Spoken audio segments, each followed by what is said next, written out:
Magandang hapon, mga kaibigan. At sa lahat ng sulok ng Pilipinas, magandang hapon.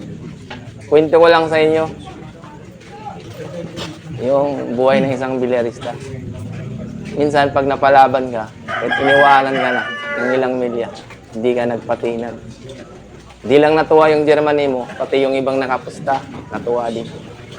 At binigyan ka ng karapatan kahit papaano lumigaya ka. Eto, panoorin. Okay, nagpakita na ng magandang laban. Balikatan na. Umabol lang Surigao. Magandang laban to. Umabawi na Surigao.